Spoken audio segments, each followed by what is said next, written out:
17 अप्रैल 2026 भारतीय राजनीति में ये तारीख एक तरह से भूचाल लेकर आई। हुआ ये कि संसद में महिलाओं से जुड़ा एक ऐतिहासिक बिल पेश हुआ और कुछ ही घंटों के अंदर वो गिर गया। हर तरफ हैरानी, चारों ओर एक अजीब सा सन्नाटा। मतलब देश की आधी आबादी को एक बहुत बड़ा हक मिलते मिलते रह गया। सवाल यही है कि भाई आखिर ये हुआ कैसे? एक ऐसी सरकार जिसके पास मजबूत बहुमत हो, वो एक ऐसा बिल पास कराने में फेल कैसे हो गई जिसे लगभग पूरा देश सपोर्ट कर रहा था? क्या ये सिर्फ एक राजनीतिक चूक थी या फिर पर्दे के पीछे कोई बहुत बड़ा खेल चल रहा था? चलिए आज इसी राजनीतिक पहेली की परतें खोलते हैं। तो सबसे पहले ये समझते हैं कि संसद के अंदर उस दिन असल में हुआ क्या था, क्योंकि ये मामला सिर्फ हाँ या ना का नहीं था। नहीं, ये संविधान के नियमों और आंकड़ों का एक बड़ा ही उलझा हुआ खेल था।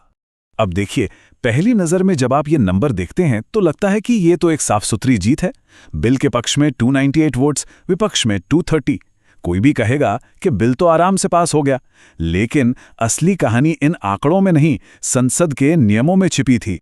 और यहीं पर असली पेच सामने आता है। देखिए, ये कोई मामूली बिल नहीं था, ये एक संविधान संशोधन विधेयक था और इसे पास कराने के लिए सिर्फ साधारण बहुमत यानी 50% + 1 से काम नहीं चलता। नहीं, इसके लिए चाहिए था विशेष बहुमत, यानी जितने लोग मौजूद हैं और वोट कर रहे हैं उनमें से कम 2/3 का समर्थन। सरकार को जो जादुई आंकड़ा छूना था वो था 352, लेकिन वोट मिले सिर्फ 298, पूरे 54 वोटों की कमी। और सबसे चौंकाने वाली बात क्या थी जानते हैं? सरकार के कुछ सहयोगी दलों ने भी बिल के खिलाफ वोट कर दिया। मतलब सरकार मंजिल के इतने करीब होके भी बहुत दूर रह गई। तो सवाल ये उठता है कि विपक्ष ने इसका विरोध किया क्यों? क्या वो महिला आरक्षण के खिलाफ थे? जवाब है नहीं। असली वजह महिला आरक्षण थी ही नहीं, बल्कि उस बिल में छिपा हुआ एक शब्द था, एक ऐसी शर्त जिसने पूरा का पूरा खेल ही पलट दिया। और वो शब्द था परिसीमन, जिसे अंग्रेजी में कहते हैं डिलिमिटेशन। आसान भाषा में इसका मतलब है जनगणना के हिसाब से लोकसभा सीटों की सीमाओं को, उनके एरिया को फिर से तय करना। विपक्ष के लिए यही वो जहर की पुड़िया थी जो इस बिल में छुपा कर दी जा रही थी। विपक्ष का सीधा साधा तर्क ये था कि सरकार महिलाओं को आरक्षण देने के बहाने असल में बैकडोर से परिसीमन लागू करना चाहती है। उनका सवाल था कि भाई अगर आपकी नीयत साफ है तो आप आरक्षण को भविष्य में होने वाली एक अनिश्चित प्रक्रिया से क्यों जोड़ रहे हैं? और परिसीमन की यही शर्त एक बहुत गहरे राजनीतिक संघर्ष की वजह बन गई। ये संघर्ष था उत्तर भारत और दक्षिण भारत के बीच सत्ता के संतुलन का। इसे समझने के लिए केक का उदाहरण लेते हैं। दक्षिण भारत के राज्यों को लगा कि सालों से उन्होंने जनसंख्या नियंत्रण पर मेहनत की, विकास पर फोकस किया, लेकिन जब राजनीतिक सत्ता रूपी केक कटेगा तो उसका बड़ा हिस्सा तो उत्तर भारत को मिल जाएगा, क्योंकि वहां आबादी ज्यादा तेजी से बढ़ी है। अब जरा इन अनुमानित आंकड़ों पर नजर डालिए। परिसीमन के बाद उत्तर प्रदेश जैसे बड़े राज्य की सीटें 80 से बढ़कर लगभग 140 तक हो सकती हैं, जबकि तमिलनाडु शायद 39 पर ही रह जाए। सोचिए, ये पावर में कितना जबरदस्त शिफ्ट होता। इसी बदलाव ने दक्षिणी राज्यों को चिंता में डाल दिया था। और यहीं से इस कहानी में आता है सबसे दिलचस्प मोड़।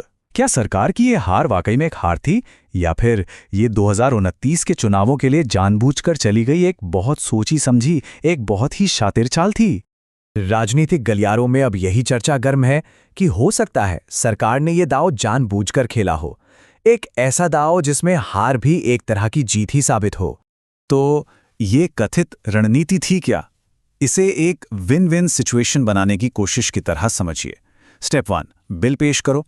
स्टेप 2, अगर बिल पास हो गया तो सारा क्रेडिट सरकार का, एक ऐतिहासिक जीत। और स्टेप 3, अगर बिल गिर गया जैसा कि हुआ तो सरकार को, विपक्ष को महिला विरोधी ठहराने का एक मजबूत हथियार मिल जाएगा। और अब संसद में हुई ये हार 2029 के आम चुनाव के लिए एक शक्तिशाली कहानी, एक नैरेटिव में बदल रही है। अब लड़ाई जमीन पर कम और लोगों के दिमाग में ज्यादा लड़ी जाएगी। तो अब राजनीतिक युद्ध की रेखाएं एकदम साफ हैं।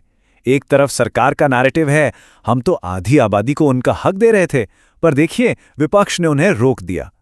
और वहीं दूसरी तरफ विपक्ष के सामने ये मुश्किल चुनौती है कि वो लोगों को समझाए कि उन्होंने बिल का नहीं बल्कि उसकी शर्तों का विरोध क्यों किया। सरकार के हाथ एक बहुत ही सरल और इमोशनल कहानी लग गई है।